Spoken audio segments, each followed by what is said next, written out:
Okay, without objection, we're going to move on to start talking about your different mayoral candidates here.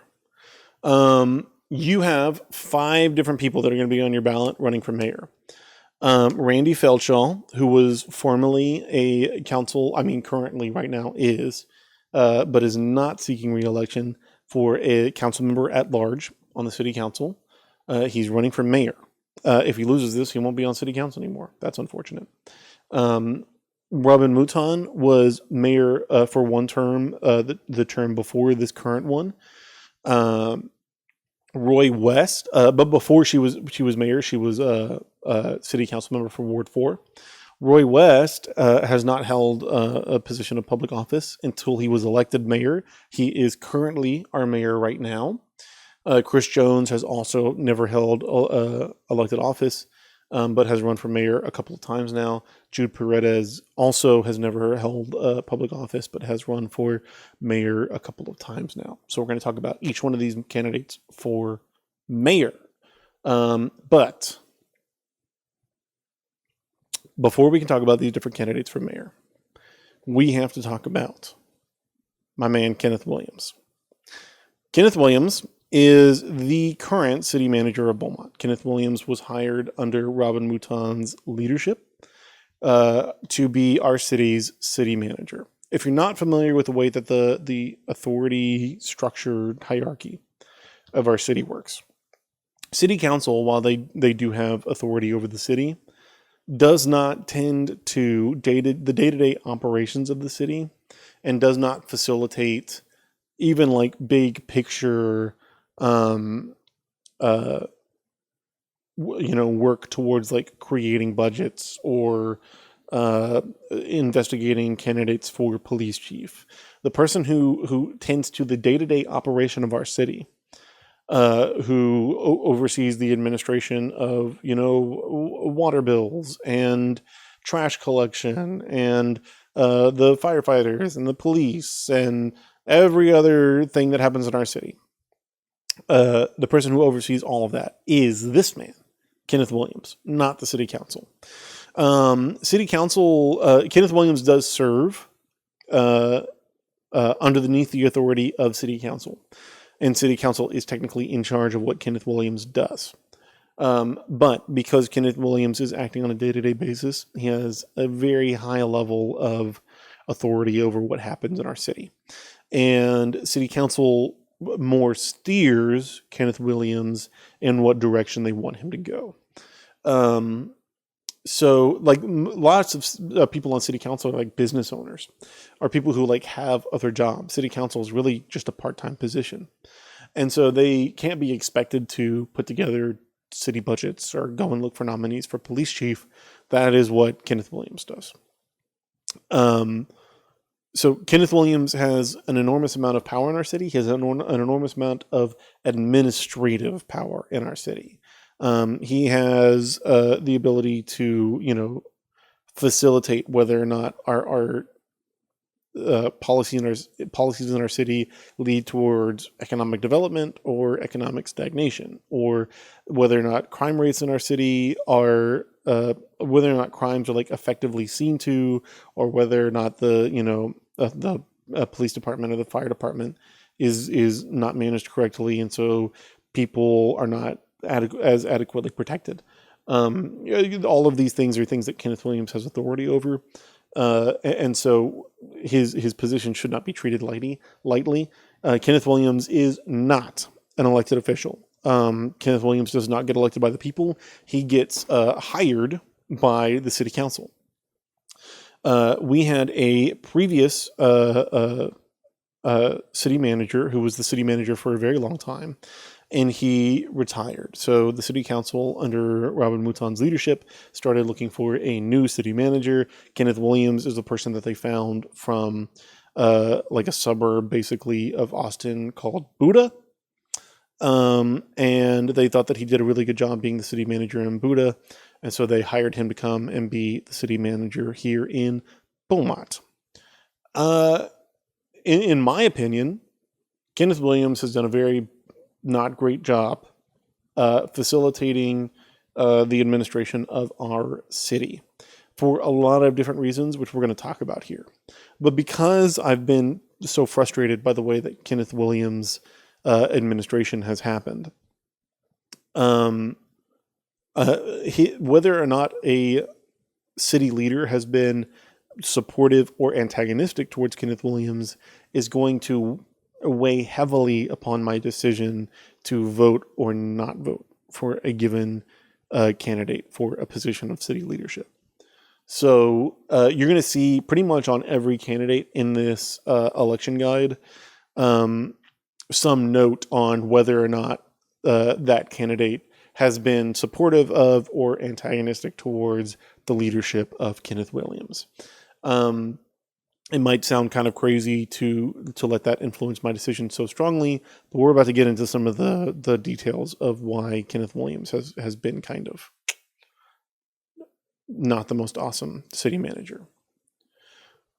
Starting with, whenever Kenneth Williams was hired, seemingly, the city of Beaumont broke our charter by conceding to give him what I would call an inordinate severance package.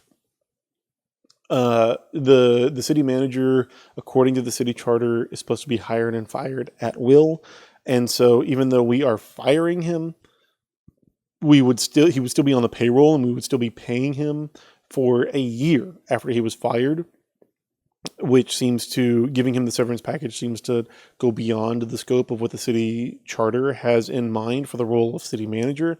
Kenneth Williams was insistent that he would not take on the role of city manager if he was not given this specific severance package. We're going to talk about some of the details here. His severance package stipulates that he is to be paid his 1 year annual salary of $250,000, which it's higher now. Spoilers. Upon termination. So we would have to pay Kenneth Williams his $250,000 salary, more than $250,000 salary, because we give retirement contributions for him. We pay for his vehicle. We pay for his phone. We pay for a lot of different stuff for him. So benefits on top of the $250,000, all of that would continue for a full year after his termination, even in the case of incompetence or inefficiency in the performance of the city manager's duties. I guess that's kind of understandable. Like, incompetence and inefficiency is kind of subjective. And so maybe I think I did a good job and they think I did a bad job. And so even if they fire me, they should still have to pay me. But also, and again, these are points in his severance package that Kenneth Williams presented to the city council that he demanded be in his hiring contract. He's to be paid his 1 year salary, even in the case of termination for incompetence or inefficiency, even in the case of knowingly falsifying records or documents related to the city's activities, and even in the case of knowingly misrepresenting material facts to the council or other city officials. So, in addition to one of the stipulations that was in the severance package that did actually get taken out while negotiations were happening with city council was even in the case of sexual relationships with a subordinate, he's still to be paid his 1 year of salary after his termination. It feels psychotic for the city manager. Is correct. It feels psychotic for the city manager to, before being hired by the city, demand that they give him a severance package, even in the case of lying, falsifying documents, and lying to city council, committing fraud, defrauding the city. Even in that case, we have to continue to pay Kenneth Williams a year after he's been terminated. Robin Mouton, the mayor at the time, Audwin Samuel, Charles Durio, and A.J. Turner all voted to accept this employment package, this employment agreement with Kenneth Williams. Not only voted to accept it, but especially the people like Robin Mouton were campaigning for, Kenneth Williams. He's going to come in, he's going to grow our city, he's going to, we're going to be great, we're going to be, we're going to be big. He's going to do good things. And so we really need to give him this severance package to like get him here because we don't want to lose him. Like, I don't understand why we would ever make this concession to any employee of the city, much less the most powerful employee of the city. Dude, that's almost the same thing as electing a felon as the president. Yeah, weird. Why would anybody? That's crazy. Why would anybody do that? Live. So yeah, that was a little nuts to agree to his severance package. And so Robin Mouton, there's an argument to be made that like the other bad things that happened with Kenneth Williams that we're about to talk about, there's an argument to be made that like, oh, that happened after Robin Mouton's time, and she couldn't have known that he was going to do those things, even though she's been supportive of Kenneth Williams even to today. There's an argument to be made that she couldn't know those things, but to like not give this severance package to the most powerful employee of the city, right?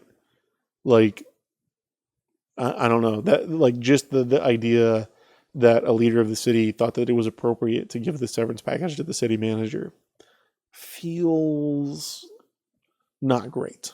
So that's enough reason for me to say, I don't know, you're going to have to show me some real good stuff before I ever think about voting for you again. But I don't know. We'll see. We'll see what happens. Every budget that Kenneth Williams has put together has deficit spent, which means that we have expended more. The city has expended more in its budget than it takes in revenue. We only do not like go into a deficit, like go into like debt essentially, because we have been spending out of our savings account, essentially our rainy day fund. We did have not every budget, but a lot of the budgets before Kenneth Williams did also project deficit spending, but by the end of the year did not actually deficit spend and did not actually have to dip into the rainy day fund in order to cover city's expenses. Every budget that Kenneth Williams has made and executed has spent out of the rainy day fund. And it has been depleted by millions of dollars at this point. This most recent budget that was put together plans to deficit spend $3.5 million. And that was a contentious issue with City Council, the idea of continuing to deficit spend like that. And so the city actually recently, at Kenneth Williams' provocation, rewrote what the city's definition of deficit spending is to mean, oh, well, if we actually have funds somewhere, like in a rainy day fund, that are able to cover the deficit, that's technically we're not like going into a deficit, like going into debt because we couldn't cover all of our expenditures. We could cover everything. So technically that's not a deficit, when that's not what deficit spending means. But the city's official, that definition of deficit spending was adopted by the city at Kenneth Williams' provocation. And so our official definition, city, like next year's budget, Kenneth Williams will not have like deficit spent whenever it comes to creating next year's budget. Having completed this one, Kenneth Williams will not have deficit spent from this one, but he did. He just pulled from a rainy day fund, which has, like I said, been progressively becoming more and more depleted throughout Kenneth Williams' tenure. Every budget that Kenneth Williams has created has deficit spent. The first budget that Kenneth Williams created in 2023, after that budget was created and presented to council, the city chief financial officer Todd Simoneau, resigned.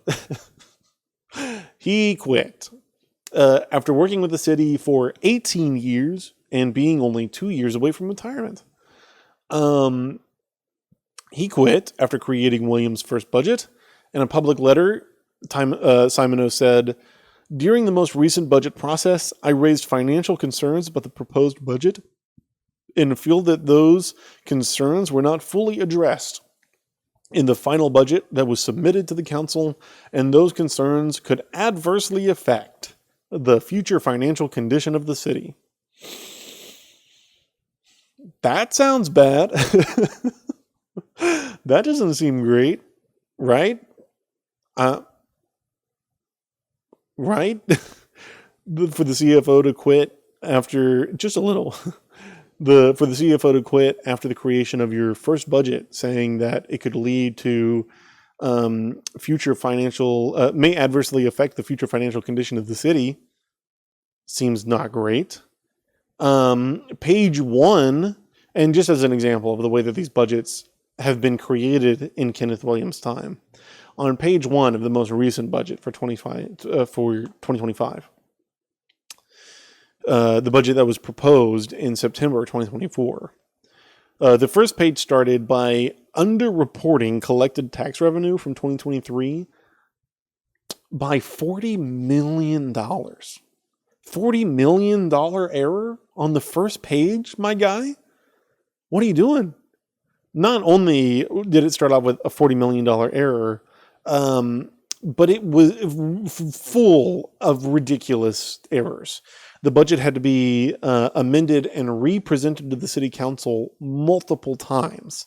The budget also projected $3 million in deficit spending, awesome, while increasing. So we're gonna deficit spend by millions more dollars, while at the same time increasing the amount of revenue that's coming in. So we're deficit spending even though we're getting more revenue in.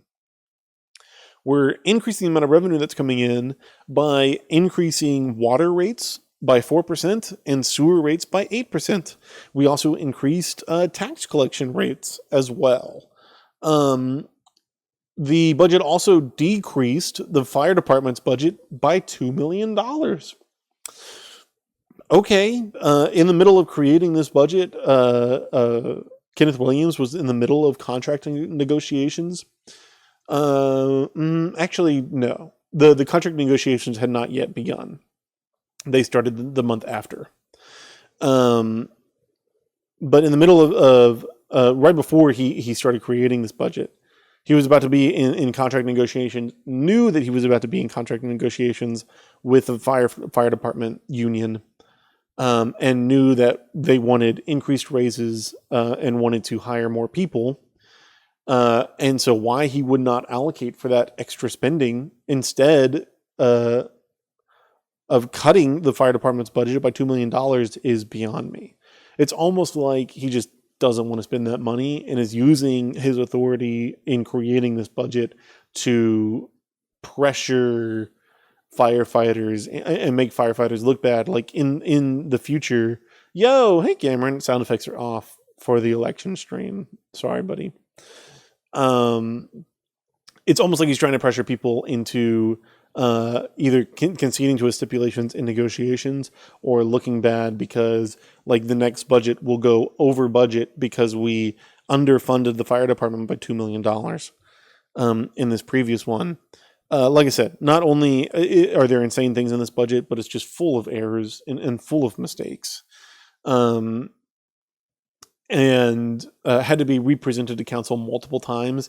The final budget that council voted on was presented to them just, I think it was like 5 days before they actually voted on it. I think it was less than a week. And so city council, like literally, like there are council members who were having to go to like council members are oftentimes business owners, and they're having to go to like the accountants at their personal private business to get them to explain the budgets to them and why certain decisions are being made, because the budget's creation is just so opaque and difficult to understand because it's full of mistakes. So not only has Kenneth Williams deficit spent out of every budget that he's created, his budgets are oftentimes full of errors and used as tools to manipulate people in our city into getting his way. And then in December 2024, after that budget was created and adopted, the interim city CFO, after the previous CFO quit, the interim city CFO, Cheryl Ray, she resigned. Now, she didn't explicitly say that it was in protest the way that Todd Simoneau did, but it feels kind of crazy to Simoneau resigned in 2023 and Cheryl resigned in 2024. So in about a year, to burn through two separate chief financial officers right during the period of time whenever you're creating your budget feels bad. That feels not great. That arrow doesn't mean that's where you're at, right? Oops, I did forget to move the arrow. Thank you, buddy. There's been nobody here to hold me accountable. We're in the mayor section, technically. But we're talking about Kenneth Williams because...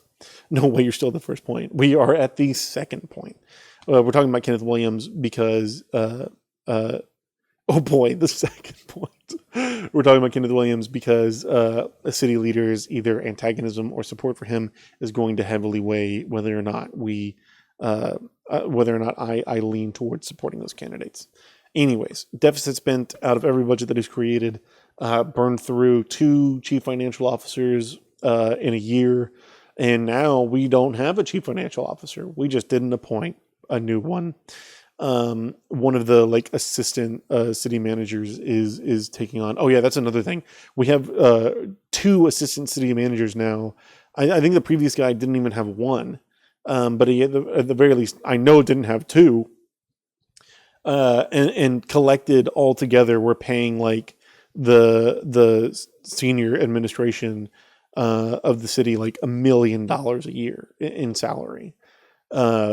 To put together this junk, this crap. Burned through two different CFOs, and now one of the assistant city managers is acting as CFO right now. The thing that pisses me off the most is when our city wants to build new parks or freaking boat rides to attract tourists. Who the heck wants to come to Beaumont to tour, and why would you compete with other tourist cities, put the money towards something better, like a better sewage drainage system? That sounds great to me. Or, both. Why not facilitate the way that our money is spent in our city instead of spending $1 million a year on ridiculous and unnecessary city administration, instead of spending an extra $2 million a year in overtime towards the fire department because we're not staffing them correctly because the fire department is being mismanaged, instead of paying $150,000 to a consulting company to look around and see what we might want to spend a bond on. We know what the issues here are in Beaumont. Why would we not? Why can we not just say this is what we are going to spend the bond on? To spend $150,000 on a consulting company to come in just to send a survey out to people. What? That's what I'm saying. The way that the city has been mismanaged has, depleted the budgets that the city has to be able to do things like, revitalize downtown like they always are saying they want to do, and increase the quality of our infrastructure, like our sewage drainage systems. So, Kenneth Williams' mismanagement of the budget is a big point against him, and several city council members, we'll talk about them later.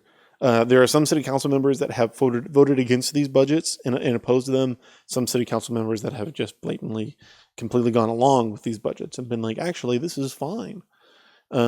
City needs to get their priorities straight. Yeah, seemingly.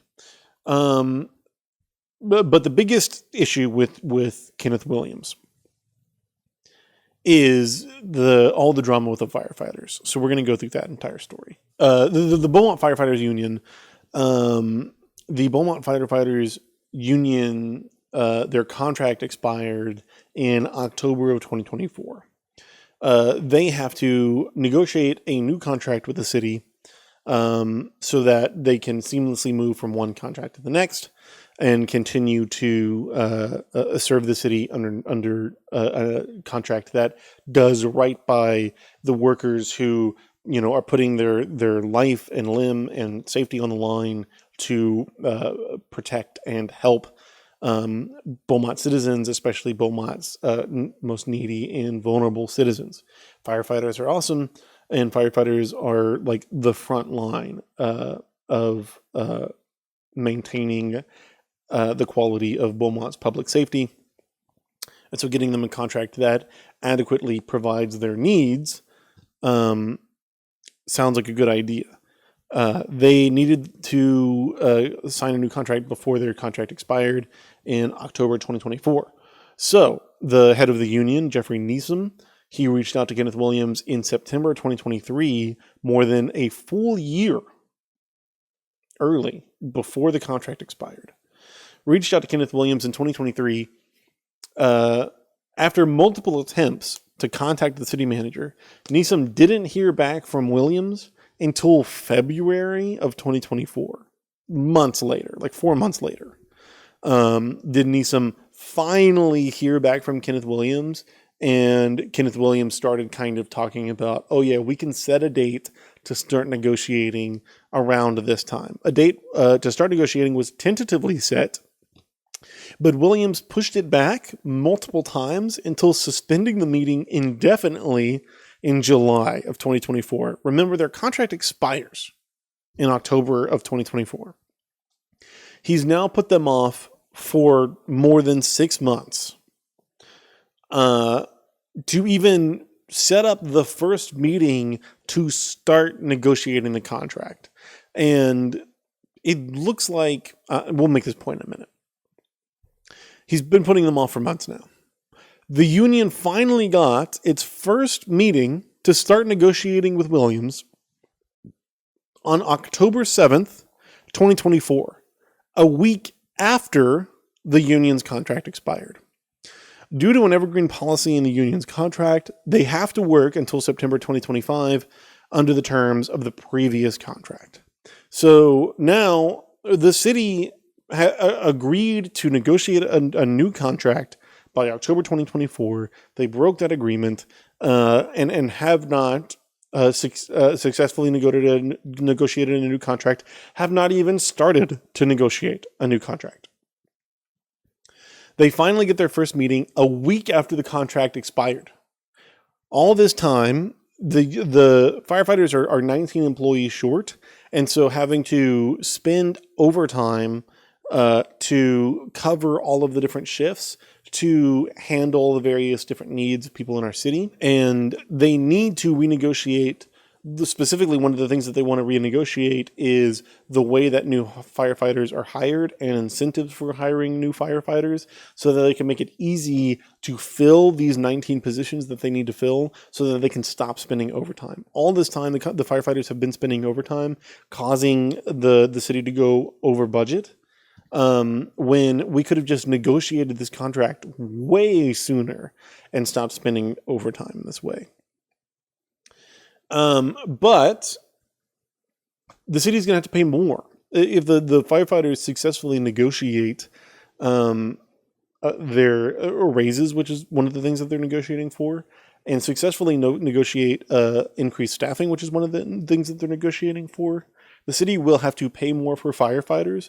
And so in the long run, Kenneth Williams has conveniently, due to his seeming ineptitude, not getting back with people like Neeson for months and months and months and months, due to his seeming ineptitude, has conveniently saved the city probably about $1 million by stalling on negotiating negotiating the contract with the firefighters and having to pay them adequately. Williams, so finally in October, did I hit all those points? Oh yeah. The union was negotiating for increased compensation to bring their pay in line with comparable cities, comparable sized cities. They were negotiating for an increase in their pay of about 24%.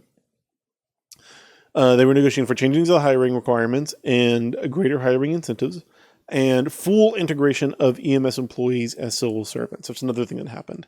Is the previous city manager, towards the end of his term, towards the end of his time as city manager, converted the EMS to be civil servants and merged the EMS with the fire department, so that the EMTs, the employees who work for the EMS, could be represented by the fire department union and could have access to that greater bargaining power for increased pay and access to firefighter pensions. The city naturally doesn't want to have to pay ambulance workers any more than the nowhere near adequate wages that they're paying them right now. And so Kenneth Williams, that's another thing that he's done, is put off fully integrating EMS into the fire department. The fire department has successfully sued the city, and a judge has ruled that Kenneth Williams does have to convert the employees of the EMS to be civil servants, to be civil service employees. Kenneth Williams has yet to implement that policy. Like I said, again, conveniently saving the city a bunch of money while keeping the quality of the services provided by the fire department and the EMS less than adequate for what the city needs. So those are the three main things that the firefighters are negotiating for: increased pay, better incentives for hiring, increased pay so that they can retain firefighters better. So many times we pay all this money to train a firefighter and get them on at the fire department, and because we don't pay nearly what comparable sized cities pay, these firefighters will get the experience as a firefighter in our city, but then move off to other cities where they can be paid more adequately, or can't live on the pay that we pay firefighters right now, and are frustrated with, the real difficult aspects of the job of putting your life on the line to be a firefighter for so little pay. So they quit. So either they move off or they quit, and we have a hard time retaining firefighters for the fire department. So it's very frustrating. People try to paint firefighters as oh, they get paid so much, now they want more. We can't keep firefighters because we pay them so little right now. So if we increased the amount that we pay firefighters, we would have a better time retaining them and would not have to be paying so much money in overtime all the time. So that's they're negotiating for higher pay, they're negotiating for better hiring incentives, and they're negotiating for full integration of EMS as civil service employees. Every kid's dream to be a firefighter in the trash. Finally, a week after their contract ended, they sit down and they start negotiating at their first meeting. Williams starts making it clear, he starts stipulating demands for several different administrative changes. The foremost of these administrative changes that he wants is the appointment of a second assistant fire chief. Now, the relationship between the fire chiefs and the firefighters themselves can be a good relationship, but is somewhat kind of inherently antagonistic simply because the administration of the fire department, people like the fire chief and the assistant fire chief, are city employees. They're part of the city administration. And their goal as part of the city leadership is to keep spending for the fire department low, to keep expenditures for the city as low as possible. Firefighters who are wanting the most adequate service for the people that they serve and looking for better compensation for the genuinely very hard and dangerous job that they do, are always working to increase the amount of money that the city spends on the fire department. And so in some ways, the relationship with the chief of the fire department and the firefighters can be contentious because the chief represents the city and the firefighters represent the firefighters. What Williams is asking for in reality here by demanding a second assistant fire chief is an increased say over what happens in the fire department. Right now, those two administrative positions that are city positions that are appointed by Kenneth Williams, the fire chief is appointed by Kenneth Williams, but then the assistant one is appointed by the fire chief. Those positions represent the city's interests. And so by adding a second assistant fire chief, you would increase representation of the city's interests, which often, like I said, go against the interests of the firefighters and the people that they serve. So the firefighters have been frustrated by the demands for a second fire chief, especially the demands that Kenneth Williams has that second assistant fire chief be an appointed position instead of a referred position, one that is hired from experienced people within the fire department. Kenneth Williams can essentially assign any person that he wants that feels like he's the most loyal to him in that position, or the fire chief can. And so the firefighters are looking for more of a say and more representation in making that decision, but also more stipulations that this person who fills this position has to at least kind of have the basic understandings of what it takes to actually do this job.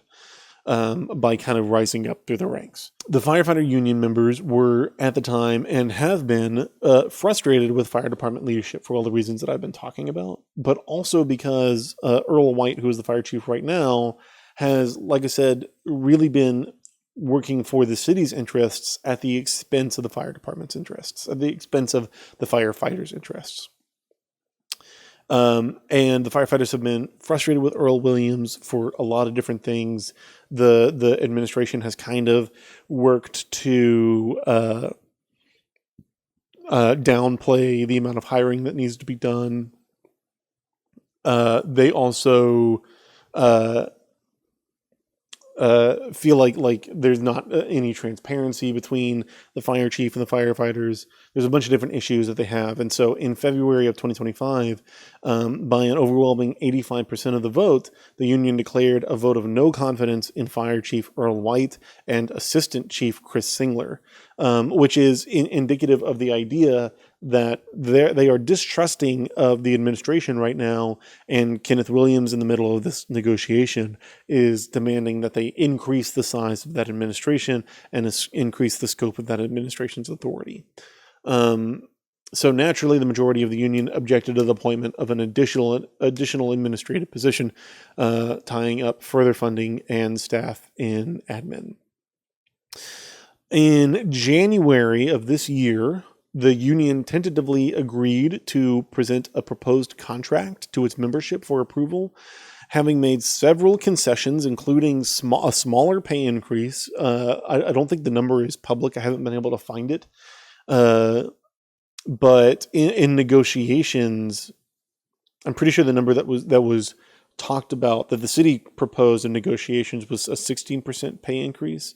I love how far we've chased to this rabbit from the point of talking about our mayors. This is all really important. So, like I said, to reconnect it back to the mayoral race, understanding each of these candidates' relationship with Kenneth Williams and the things that he's been doing, like this ridiculous negotiation with the fire department, with the firefighters union, understanding what Kenneth Williams has been doing and these mayoral candidates' relationships to Kenneth Williams and what he's been doing is going to have a lot of influence on whether or not I am personally supportive or not supportive of those candidates. So we got to lay a lot of this groundwork talking about Kenneth Williams before we can get to mayors. In January, the union tentatively agreed to present a proposed contract to its membership. I think they wanted a 24% raise. I think they got negotiated down to like a 16% raise, or maybe they met somewhere in the middle, but it's definitely less than the 24% raise that they wanted. They made several concessions, including a smaller pay increase, a shorter contract. So instead of a 4-year contract like they had before, they're only getting a 3-year contract. So they're about to have to do this whole rigmarole again in 3 years instead of 4 years.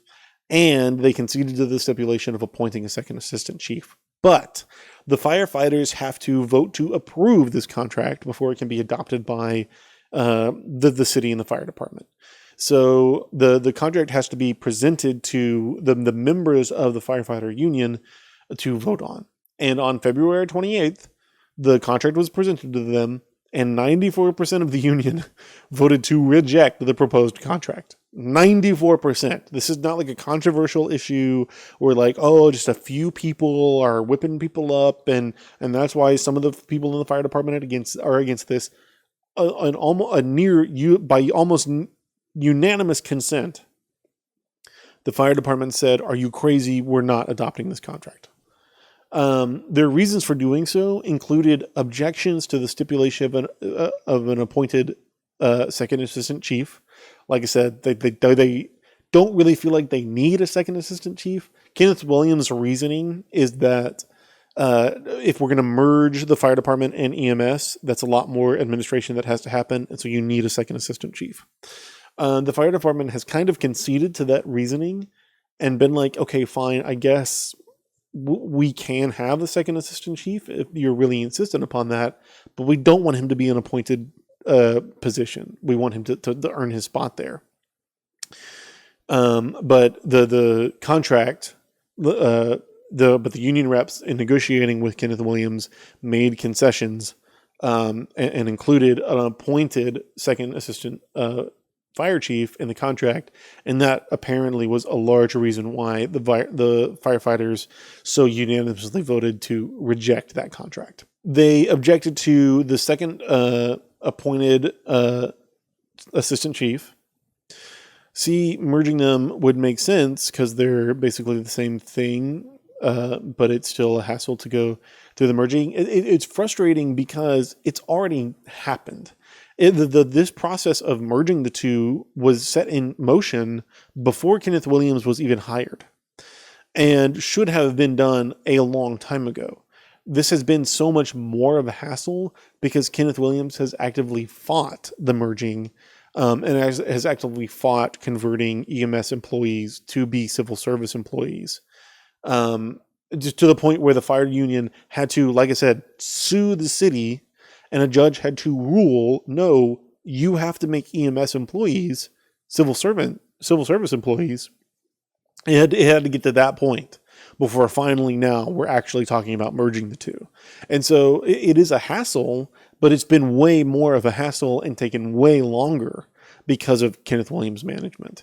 The reasons for rejecting the contract was the appointed second assistant chief, the shorter contract term. Like I said, this has been a huge hassle to negotiate this contract right now. We're going to go through all of this in a shortened 3 years instead of 4 years. I don't think so. No, thank you. And another reason why a lot of them said that they rejected the contract is because it was riddled with errors and typos. And this is like a legally binding document that the city and the firefighters are going to be held to.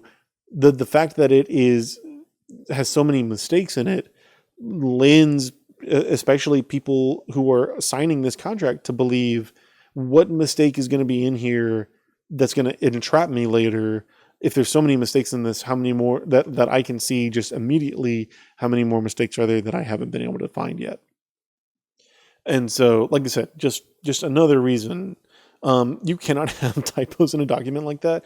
Yeah, Kenneth Williams, like I said, has seemingly a habit of putting together these like messy, ridiculous, error-laden documents to give himself a chance to be like, oh, there's a bunch of mistakes in that one. I'll take it and I'll get back to you in like 2 weeks. And so he pushes things off more and more and more. And the closer that we get, the evergreen clause is going to expire in September of 2025. And then the fire department will have to work with no contract and has the legal recourse to enter arbitration with the city to get a judge to rule for the city to agree to a contract with the firefighters, which is going to be, tons of money in legal fees for both the union and for the city. That's like sending the IRS wrong info on your W-2. Sure. So the closer that we get to the evergreen clause expiring in September 2025, the more pressure is on the firefighters to concede to the demands of the city. In the same way, whenever the budget was proposed to city council, like I was saying, it looks like ineptitude. It looks like stupidity. But Kenneth Williams is putting off negotiating with the fire department union, the firefighters union. And the closer that we get to that deadline, the more pressure there's going to be on the union to make concessions to what Kenneth Williams wants them to make concessions to. In the same way, he put together the budget, which was full of errors. He had to make several revisions to the point where the city council only had 5 days to approve the budget. Otherwise, like, the city was going to get shut down because it wasn't going to be funded. And so city council members just, might have something that they object to, but they don't object to it so much that they're going to like shut the city down over it. And so they just kind of rubber stamp it and green light it. His seeming ineptitude looks like stupidity, but in reality gets him a lot of positive things for his leadership all the time. So that is where things stand with the firefighters right now. Most recently, as of February 28th, they voted to reject the proposal. I am not sure if they have met since February 28th to continue negotiations, but that is the next step, to go back to the drawing board and rewrite this contract, make even more negotiations and concessions, and then present it to their membership again. Hopefully they will be able to do that before their contract expires in September. And as if all of this wasn't enough, like I said, the ridiculous severance package, the ridiculous demand for extra assistant city managers, the ridiculous ways that budgets are being put together, the deficit spending, the ridiculous way that the negotiation for the firefighters union's contract has happened. As if all of this wasn't enough, Kenneth Williams has the audacity at the end of last year, after the 2025 budget was adopted, he wants to tack on a $30,000 a year raise for himself. I don't know. I think it's $30,000 for all of them, but at the very least, it was a $30,000 raise for him and a raise of some amount to his assistant city managers as well. He wants a raise of $30,000 to his annual salary and a $100,000 increase in his retirement contributions. So completely is mismanaging the entire city, making every issue a huge hassle for everyone involved in the decision-making process. And then has the nerve to come and demand, in the midst of creating a budget where he's going to deficit spend by $3 to $3.5 million, has the audacity to then come and say, and actually, I want an enormous raise. A raise, the amount of my raise will be like more than the median salary of the average Beaumont citizen. Like, nuts. I don't understand why in the world he feels like he's entitled to a raise, or why in the world anybody in the city council would vote to give him that raise. But, oh my God, yes. So the city council is discussing whether or not they should give Kenneth Williams a raise, and in the city council meeting, which is attended by the public and broadcast live on the internet, council members Taylor Neild, Mike Getz, and Randy Feldschau, they all express concerns about handing out raises, especially while the city is deficit spending. And afterwards, Kenneth Williams emails these city council members and says, and I quote, "I refuse to continue to sit idly by for your denigrating insults and character assassination of my impeccable reputation and proficiencies as one of the most accomplished city managers in the world." He's not joking. He's not being ironic. How about you refuse his raise request and fire his ass and get someone better? Exactly. Maybe we should do that. He refuses to sit idly by while they assassinate his character and his impeccable reputation and proficiencies as not the most, so a little humility there, one of the most accomplished city managers in the entire world. Whoa, what the hell? What is so? How dare they even question the idea of giving him a $30,000 raise? He's going to berate them for questioning his impeccable character and the absolutely undebatable qualifications he has for getting that $30,000 raise. How dare they? If that ain't the most dramatic statements I've ever heard, that I don't have a felon for president. Yeah, wild. That's so funny. It's not even like one of the most accomplished city managers in the city's history, or in this county, or in the state, or in the nation. The entire world is nuts for him to, not joking, unironically, claim about himself. When all they did was say, hey, maybe we shouldn't hand out $30,000 raises while we're deficit spending by millions of dollars. Roy West, our current mayor of the city, cast the tie-breaking vote to approve Williams' raise alongside council members Audwin Samuel, Chris Durio, and A.J. Turner. So wild, crazy time, wild course of events. That is Kenneth Williams. Any questions? So yeah, we just got done talking about Kenneth Williams' insane management, because I'm going to be using that as backing for my reasoning whenever I speak either supportively or not supportively of certain candidates further down the line. But having completed the Kenneth Williams section, we are now going to start talking about our various mayoral candidates. Your 5 different candidates for mayor are Randy Feldschau, Robin Mouton, our current mayor, Roy West, is running for re-election, Chris Jones, and Jude Paredez. We're going to start kind of in order of who has held the position for the longest. I don't know. That doesn't even make sense. I'm going to go in the order that I want to go in. I want to start with Robin Mouton first. Robin Mouton was the candidate, was the mayor for 2021 to 2023 until Roy West beat her in the runoff and became mayor. But she served one term from 2021 to 2023. But before that, she served on the city council for Ward 4 from 2015 to 2021. Before she served on city council, she worked for AT&T.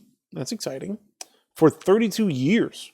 And was a member of the Communications Workers of America. So part of a union, which is great.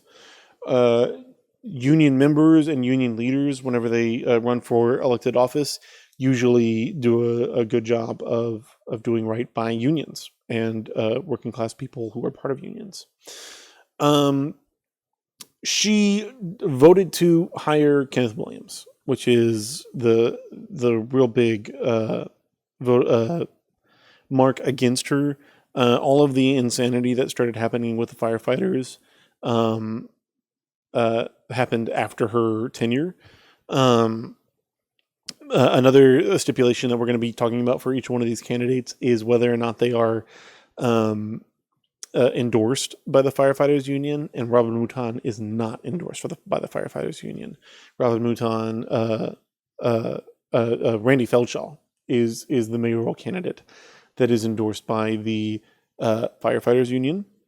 A couple of things just to give you a taste of some of her big policy priorities and the things that she accomplished or didn't accomplish during her time were downtown development. Of course, they all want to do downtown development. None of them can. None of them are very good at it. None of them seemingly know how to do it. Downtown has been a crap hole my entire life and seemingly will always be until any city council person wants to actually be antagonistic towards the billionaires that own all of these ridiculously red-coded, code-violating vacant buildings that are downtown. Nobody's going to do anything downtown until we eminent domain these freaking buildings and take them away from these billionaires who just want to sit on them. Roy West, to his credit, is one of the only recent mayors who has been antagonistic towards the people who own all the buildings downtown. We'll talk about that whenever we get to his slide. She one of her big initiatives was restoring Riverfront Park. She successfully secured the park was destroyed in 2017 by Hurricane Harvey. She successfully secured a $28 million FEMA grant to rebuild the park, and the park is still not rebuilt. Some work has been done to the park. I don't know if they do plan, like, I know that they redid a lot of the barrier to stop erosion from happening at the park.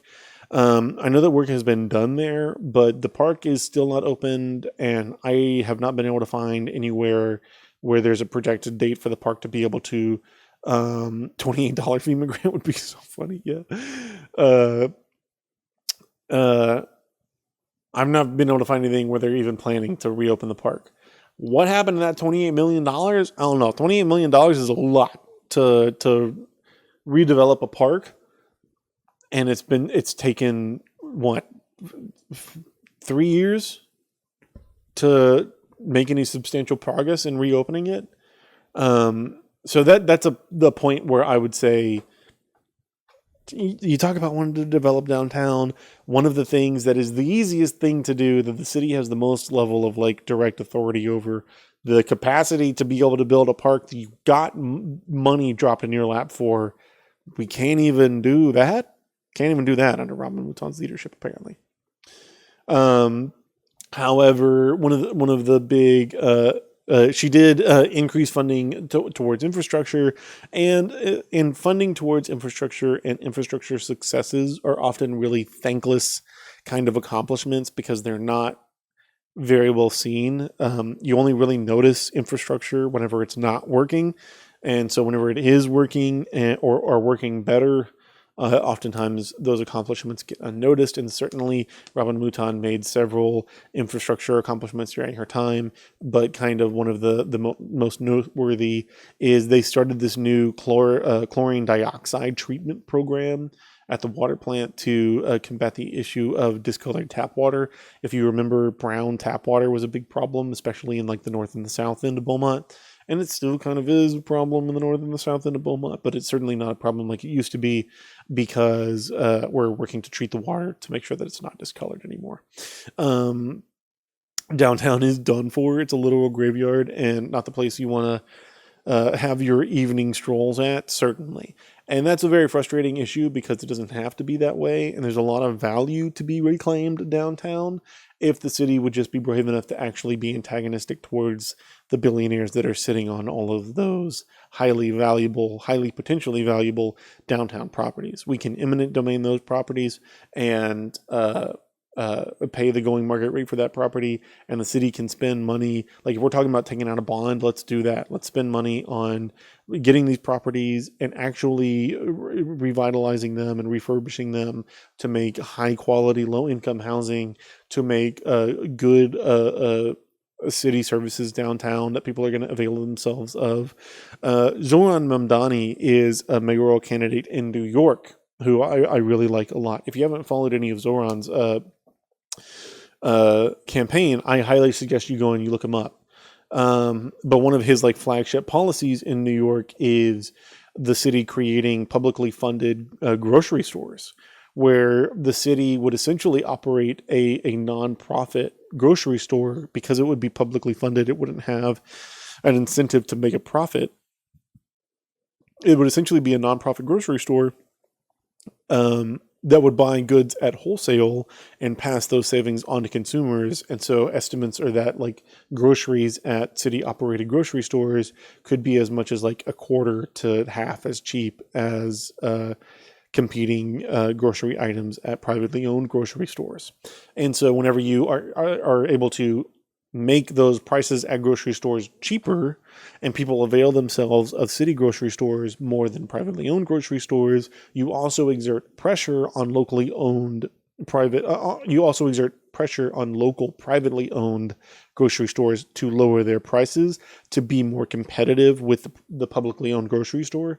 You could easily do something like that downtown. You've got so many resources downtown, so many buildings, and you talk about making a lot of high quality housing downtown. You talk about homestead exemptions to lower the tax rates on the property tax rates on homes in the area around downtown, and giving out grants to facilitate improvements on those homes that are downtown to increase the property value, taking eminent domaining the buildings that are downtown and making city created high quality low income housing so that people actually can afford to and want to move downtown to avail themselves of these services, is the only way that you are going to be able to revitalize downtown. They keep on trying to artificially infuse, businesses onto Crockett Street and stuff, and none of these businesses last there for more than like a year because nobody goes downtown. There's nobody down there.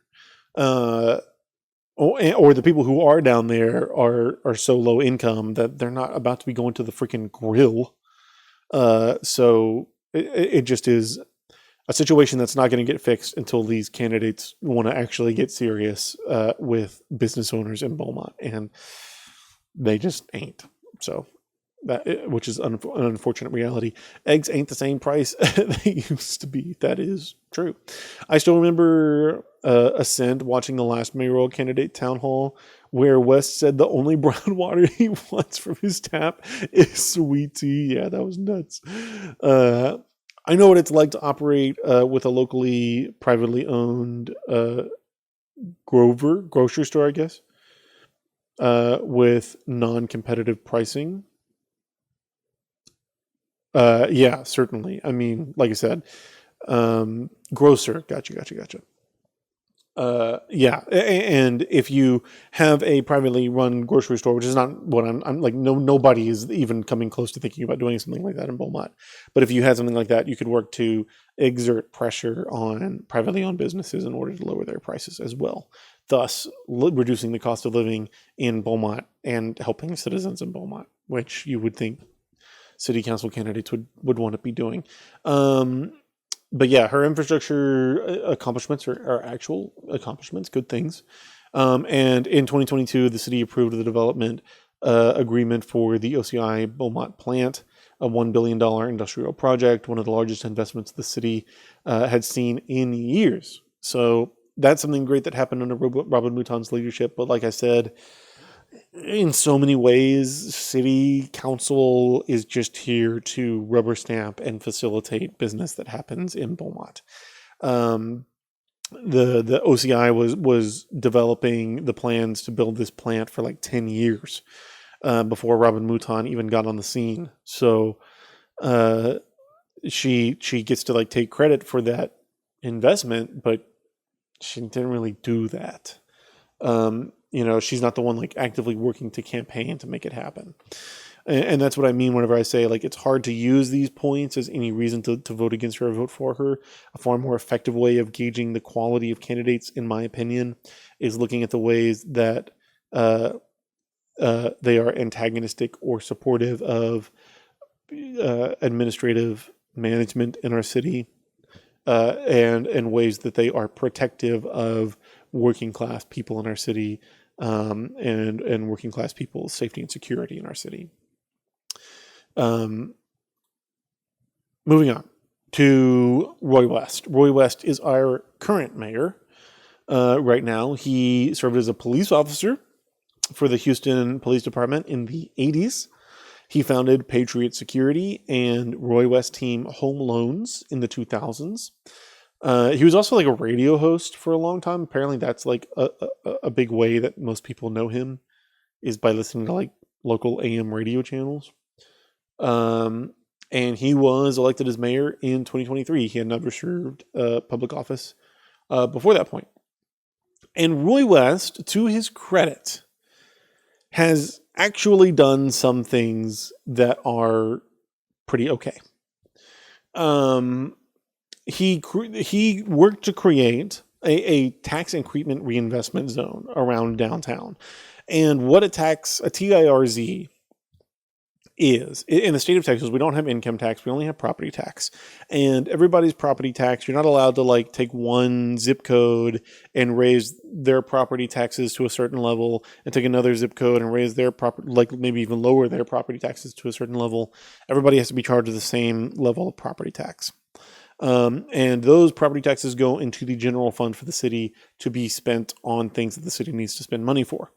A TIRZ, a tax increment reinvestment zone, is drawing a circle around an area like downtown in this circumstance.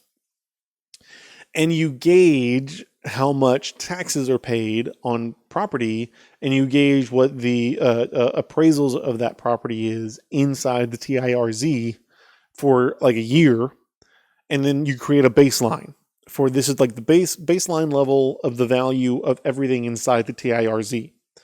And so the next year, whenever appraisals are done and property taxes are paid, anything above that baseline goes into a special fund to get reinvested specifically inside the TIRZ.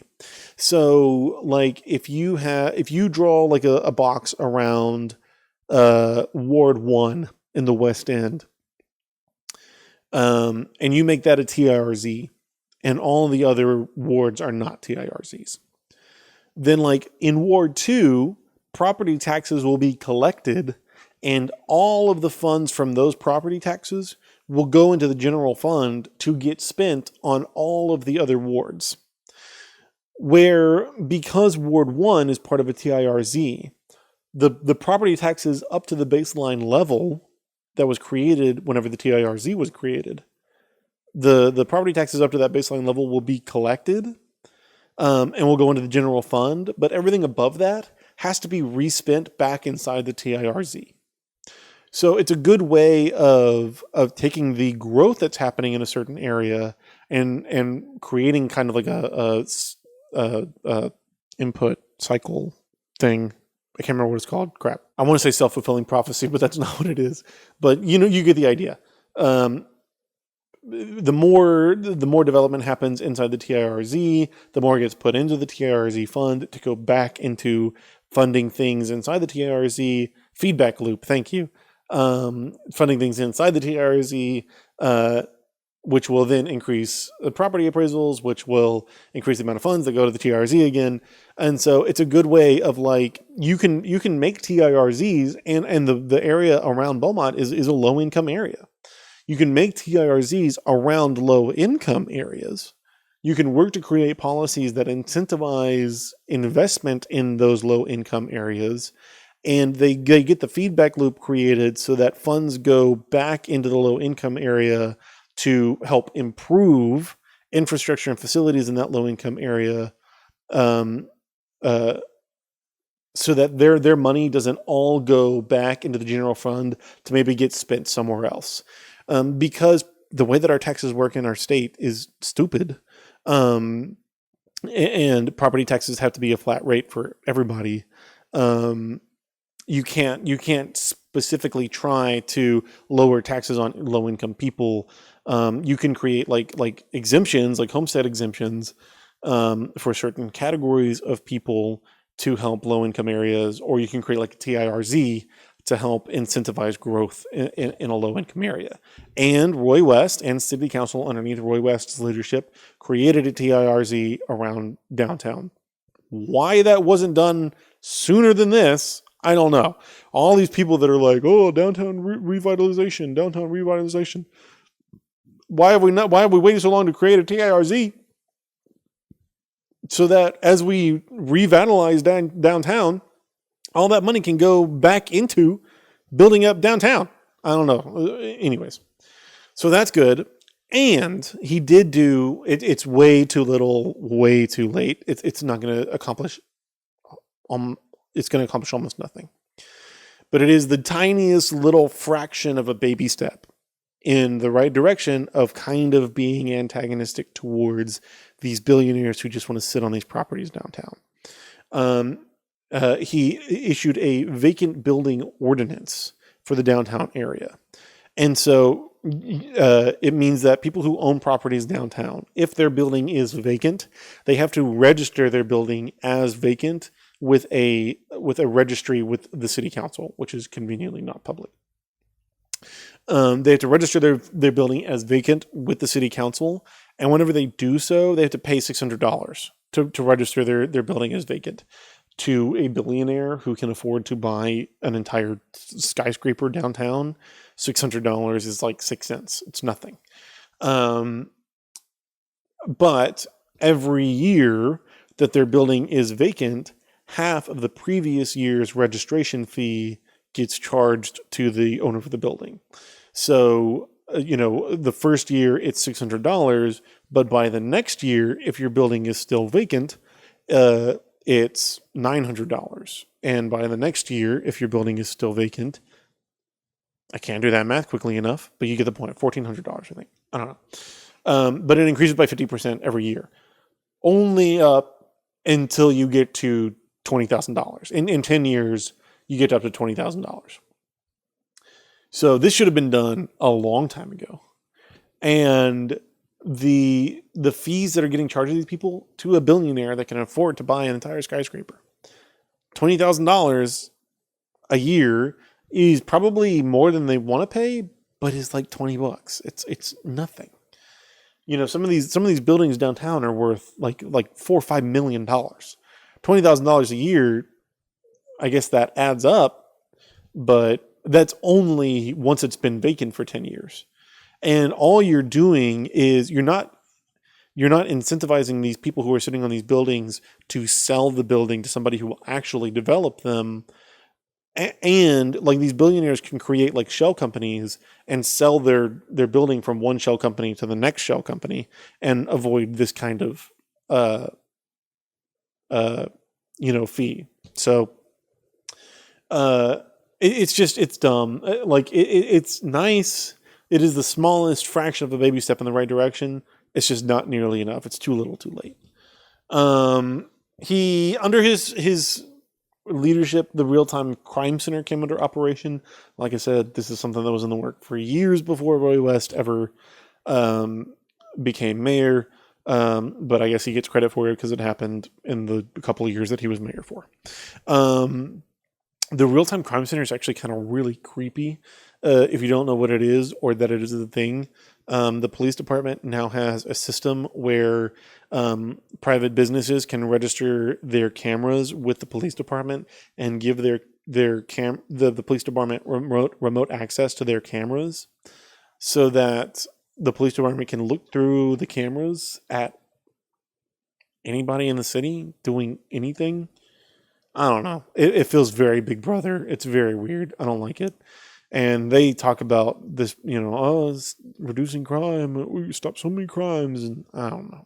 It feels weird. And another frustrating thing that happened under Roy West's leadership, which you can kind of, he voted to approve this thing, was the no camping ordinance that was put into place this year, late last year, can't remember. Recently, it prohibits unauthorized camping on public or private property, and violators can be fined up to $1,000. And the city is now enabled to clear nuisance camps. So this is just a law criminalizing homelessness, and enables the city to put homeless people in jail for being homeless, and to impede their ability to ever get out of homelessness by strapping them with $1,000 fees for existing as a homeless person in our city. That's cool.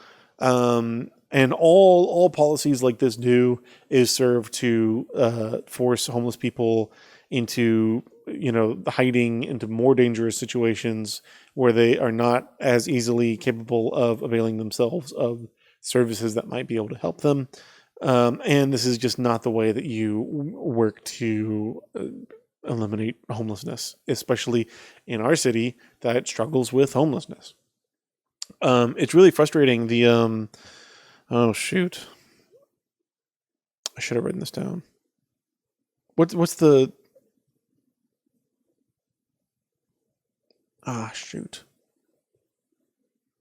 Joe Biden during COVID passed.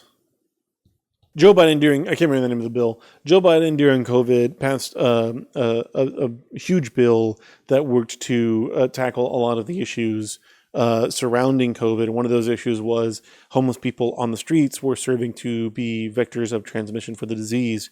And so we increased rent subsidies federally all over the country, and we increased funding to services that work to temporarily house homeless people. And overnight in our country, we cut homelessness in half. And those funds expired in 2021, 2023. Can't remember when. Those funds expired after COVID was over. And then immediately homelessness doubled, went right back up to the rate that it was at before. And what's frustrating about that fact is that it demonstrates that homelessness in our country, and certainly homelessness in our city, is a choice. We choose to allow people to continue to be homeless. And if we wanted to allocate funds properly to be able to take care of this issue by subsidizing people's rent, by increasing funding for public housing and for low-income housing, just increasing the development of housing in general, we could solve this issue, or at the very least put a real serious dent in it. And no camping ordinances like this one that Roy West signed and voted for are just not the way that you even begin to approach solving this problem. So that's a frustrating thing that Roy West did. He also created a joint city BISD task force, which is nice. BISD is completely separate from the city, and the city doesn't really have any authority or control over what happens in BISD, which is frustrating because BISD is kind of a big reason why I think a lot of people are frustrated with Beaumont and are leaving Beaumont, and are putting their kids more and more into private schools or charter schools. So Roy West tried to the extent of his ability, extend a hand of partnership towards BISD in creating this task force. It's met 3 times since its creation in 2022, and the last time it met was like a year ago. So it sounds great. I don't know what it's doing or what it's accomplished or why it exists, or even if it exists anymore. I mean, I guess it exists on paper. And I point that out, and I point the failure to like actually do something about that, because one of like Roy West's flagship policies, whenever he was running, was like unification and community engagement. Like after school programs and youth sports leagues, like city operated and funded youth sports leagues, and all of these different things that would have worked to increase the quality of life for people in our city, but also worked to make a dent in like some of the high crime rates that we experience in our city. And Roy West just didn't do none of that. And I think a lot of people have been really frustrated with his lackluster leadership. He voted for every budget, or I guess just the 2024 and the 2025 budget would be the ones that he had the ability to vote for. He voted for both of them to approve them, even though they deficit spent ridiculously. He voted to change the definition of deficit spending for our city. He voted to give Kenneth Williams his $30,000 raise, and has accomplished almost nothing. Even the positive things that are happening, a TIRZ is of no help whatsoever if there's no development happening. The vacant building ordinance is of no help if you don't make it where people can't get out of it with loopholes, and you don't make the fees actually something that building owners are going to care about. Real-time crime center, I guess he kind of did that. He did a no camping ordinance, which criminalizes homelessness. I guess that's a good thing. That's a thing that he did. And then he made this joint city BISD task force. I struggled to find anything at all, any accomplishment at all, to put on Roy West's little slide here, because he's done not a lot. And that fact is even more frustrating in the face of things like this.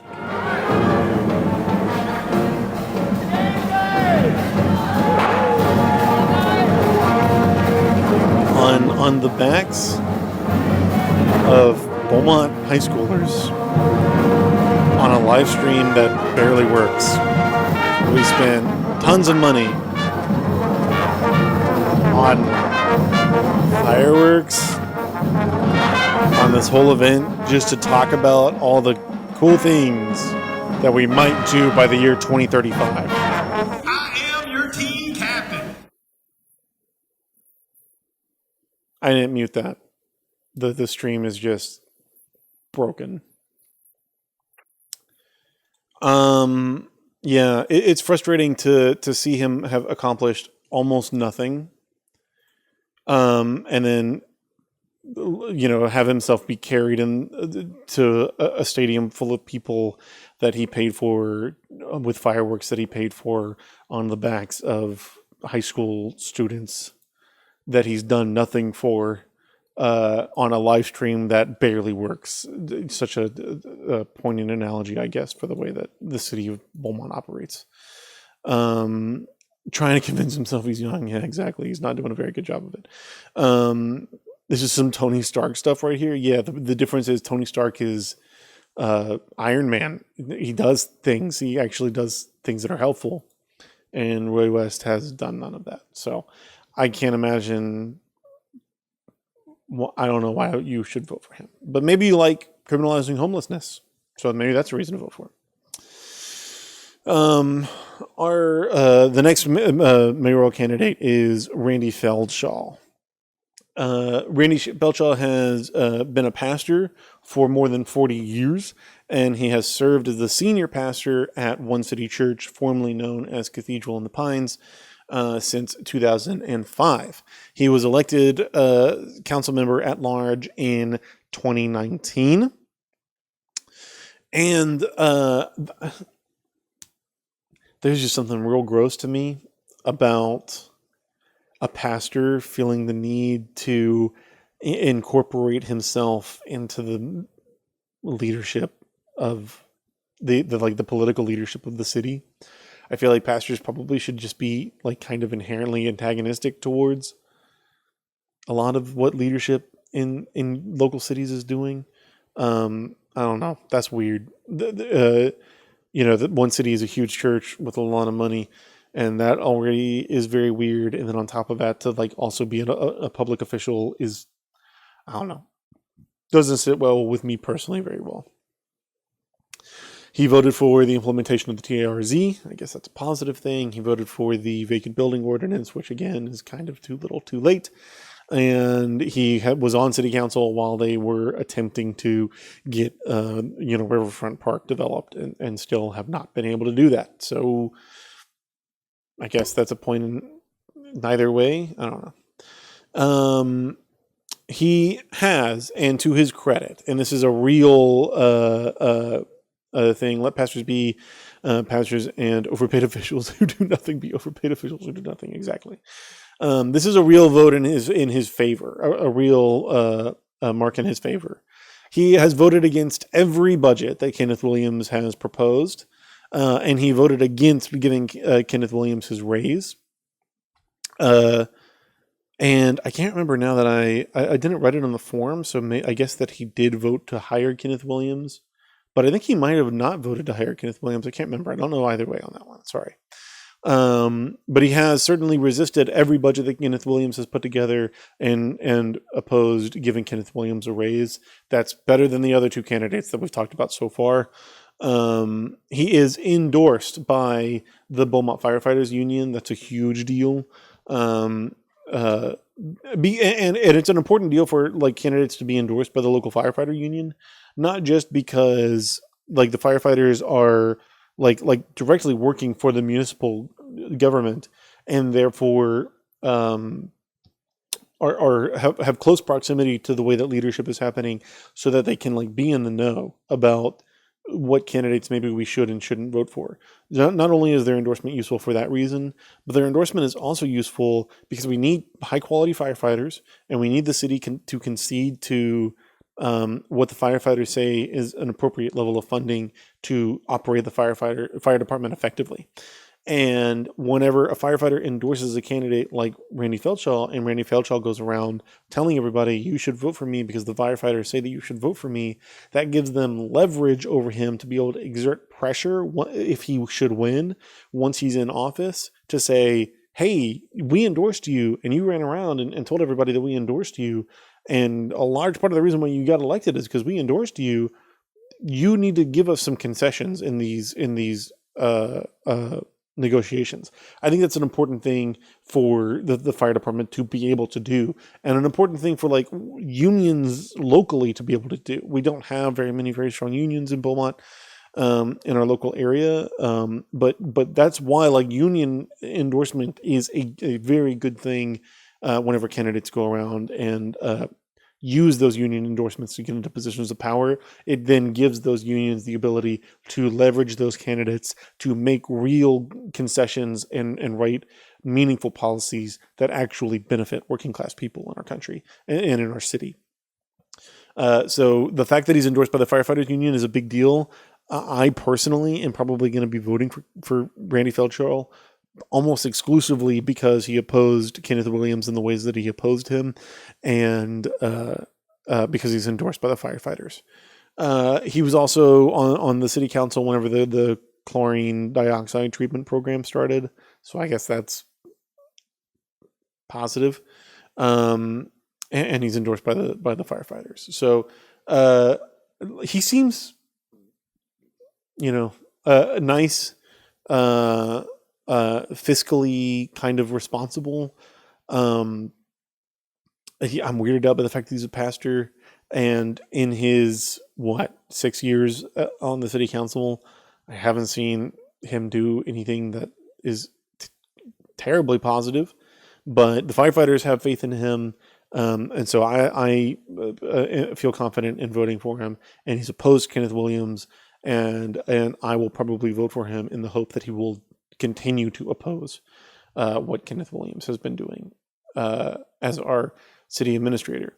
Our last two candidates, they're going to be on the same slide. We're going to talk about them very briefly. They both have been very greatly outspent and don't have anywhere near the same level of name recognition as Randy Feldschau or Robin Mouton or Roy West do. So it's pretty unlikely, in my personal opinion, that either of these two candidates are going to win.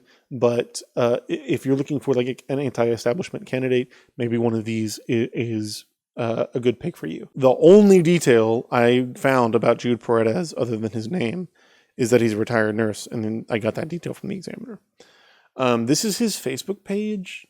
If you can't read this, it says random clouds or sign of an angel.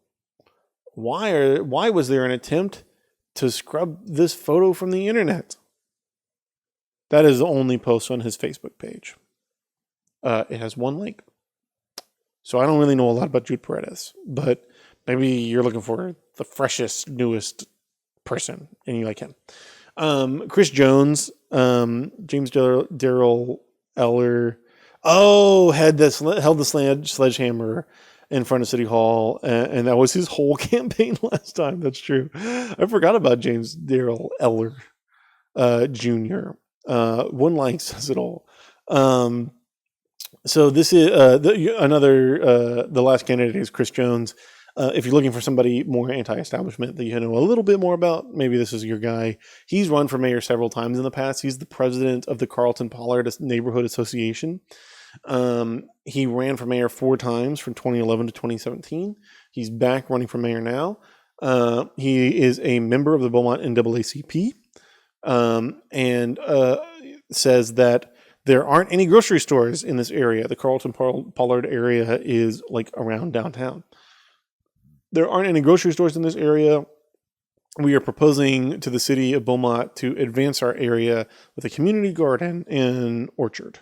Jude is on the record stating that he has run for mayor multiple times, and he runs whenever he feels like spending. He did say that. That's right. I can't remember where I saw that, but I did see where he talks about like whenever I get frustrated with what leadership is doing, I run for mayor as like a protest vote. Where was that? Where was that? I can't remember. 12 News. Thank you.